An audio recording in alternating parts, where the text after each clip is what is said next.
What's going on, everybody? Happy Monday morning. John Bevilacqua, Monday morning wake-up call, broker owner of the property shop. I took a week off last week from the wake-up call. Needed to take a breather, and now I'm back again. Middle of July, summer heat. The real estate market's as hot as the summer right now. And I got a lot of agents asking me, hey, how do I hire an admin? How do I grow my team? My business is exploding, and the summer has become the spring market, at least up here in upstate New York, because of what's going on with the economy and the pandemic. So everybody just feels this big influx in business. I hope you guys are feeling that same influx too, but we definitely are. And right now, what he did is I put together a list of just a system for designing your team and helping you start to onboard admins, outside sales agents, inside sales agents. So I put together a little worksheet that you're going to be able to download on the Monday morning wake up call. So, but before we get into that, I want to ask you guys, like I always ask you, if you like my channel, please subscribe, ring that bell on YouTube, and you guys will be the first in line to get the Monday morning wake up call content as it comes out on a weekly basis. So again, please subscribe, ring that bell, and really appreciate it. Make a comment, like the video. If you don't like the video, let me know, because I'm always trying to make this channel better to give you guys great real estate content. All right, so let's get into it. Let's talk about when your business starts to grow so much, you have an overflow of it. You've got leads coming in, appointments that you're not able to get to, and the paperwork starts to get overwhelming. The advertising starts to get, pushed aside, which it never should. The advertising and marketing should be something you guys are always working on. So when you start to become so technical in your business that you're working in it and you're losing focus on working on your business, that's when it's time to hire an admin, hire an assistant, hire some sort of outside sales rep to duplicate yourself. So we're going to talk about we're just going to break it down kind of step by step here on where to start. So really determining your strength is number one on this list, and identifying kind of what your strengths and weaknesses are. For me, I love working on marketing. Like that's, obviously I'm putting out the wake up call. Marketing is just kind of my passion. So that's really all I really want to be focused on. So, for me, paperwork is a weakness. Admin tasks, anything that has to do with detail work, because of my personality type, is something that I want to delegate. So just depending on who you are, knowing your personality type is crucial to this. Figuring out what your strengths and weaknesses are is going to be the first step to determine where you want to delegate your overflow of tasks. Okay. Number two is defining your role, right? Because as you're starting to grow, you become the quote unquote the maker of the rain, the person that creates the leads, that creates the appointments, that generates the overflow of business that you will now start to delegate. So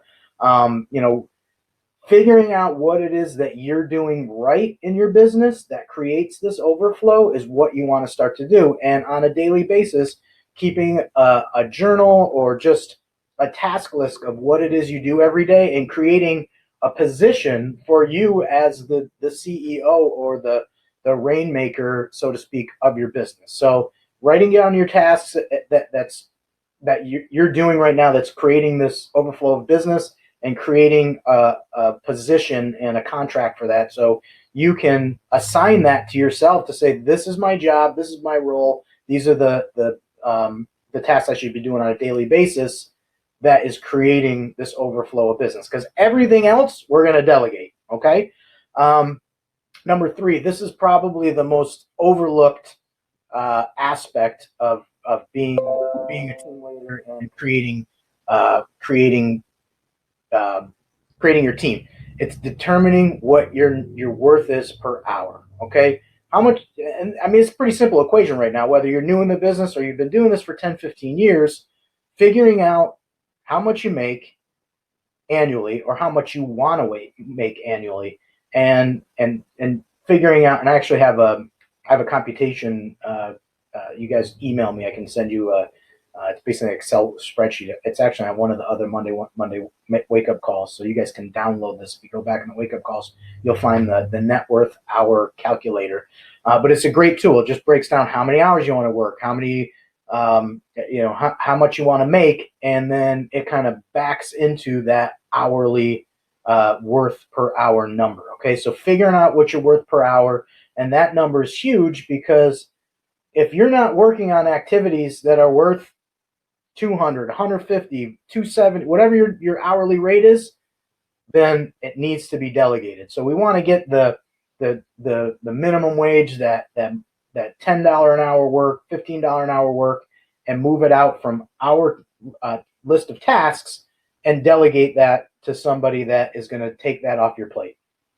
Okay, and that kind of ties right into activity number 4, which is isolating the activities that you shouldn't be doing. So next to that list of stuff that's making the rain, you need to have a list of stuff that is holding you back from working on your business. Putting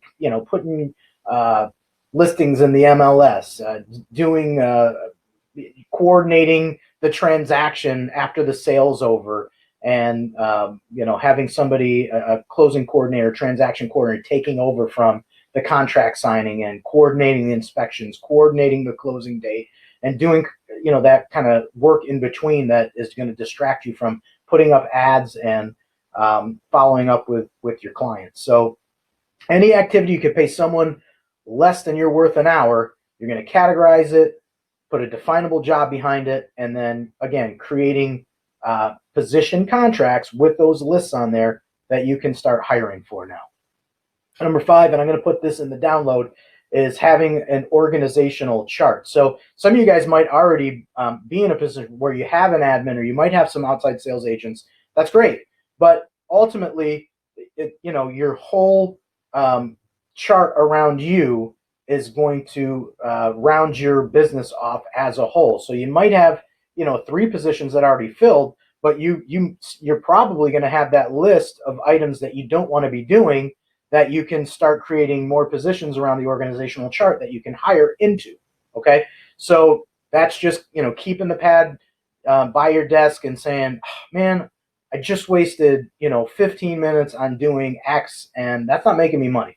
I'm going to write it down. You create a position around it, and just start organizing all these tasks into other positions. You're gonna hire people to fill the positions and replace your name with their name, and you're gonna delegate. Number 6, design your end game. Determine, have an end game in mind, and an overall sense of kind of what you want to ask this team that you're designing to do. So it's almost like you're the whole is greater than the sum of its parts, right? Like, what is your vision? What are you passionate about that you're going to get your team members to buy into even before you hire them? So being able to say, hey, this is what my business is about. This is what's important to me. Are you all in on this? Because if you're not, and you're not matching my vision or my core values, and that's a great way in the interview process to kind of look at people and saying, does this guy match my core values? Does he match my vision? It's going to really be able to help you kind of funnel out the people that don't match versus the people that you start to narrow down and say, all right, here's my top 3 people for this particular position.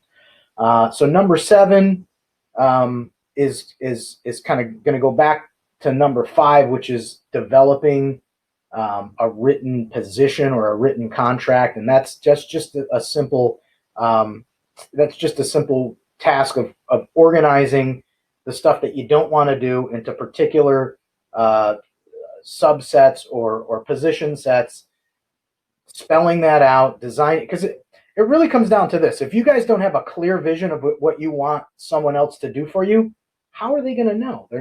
People can't read minds. They're not going to walk into the position and be like, oh, I already know what John wants. I mean, I can read his mind, and he wants me to do all these things. No, it's not going to work like that. You guys got to know up front what it is you want them to perform for you, or they're never going to know, and you're going to just end up retraining, rehiring, and you're going to go through this cycle. Trust me, I've done it. it's exhausting, it's not fun, and it gets really, really frustrating. So a lot of the stuff I've already tripped on. So I'm trying to show you guys how to avoid some of the snags. And number 8, you got to kind of really think about which order you want to fill the position. So and that's going to come. Everybody's situation is going to be different. It's going to depend on what your needs are, what your business is commanding to be filled, and what your financial situation is. So I mean, this is a step-by-step process. You're not going to go hire 5 people that you can't afford. You're gonna wait strategically to where your business is at that position where it's like, great, I might be a little short on money, but I'm still gonna hire that person anyway, because the goal behind that hire is, for whatever they're paying you, they need to double that particular pay amount. So if you're gonna hire an admin, for example, at $25,000 a year, they need to bring you in 50 to justify that position. And not only to justify it, but it's your job to manage it so that admin is bringing in that level of income that justifies paying him or her $25,000 a year. So remember, step by step, you're not going to build this overnight, but if you're in the position right now with that overflow, start thinking about it. And that leads right into number 9, which is execute your plan. Making it happen. Put your plan into effect. Get great people on board who are ready, willing, and able to make great things happen for you. And again, that goes back to, that tie-in of having a vision, having, a game plan that people are going to support you on. So, and that's it. It's execution. I mean, I'm giving you guys a brief overview on this. I mean, I could probably spend an hour to 90 minutes on a webinar. And if you guys are into that, let me know. And we can dig into this 9-step system a little bit further, and I can show you guys some position contracts. I can show you, how I've been managing and building a team over the years, and I'm more than happy to share that. But I got to ask you, please subscribe, ring that bell. If you like this information and you want more, reach out to me, subscribe. Email me, call me. You guys know where to find me. And I hope you guys are having a great summer. I hope your business is overflowing. And if it's not, reach out to me. I'd be more than happy to help you make it overflow. Thanks, guys. Have a good one.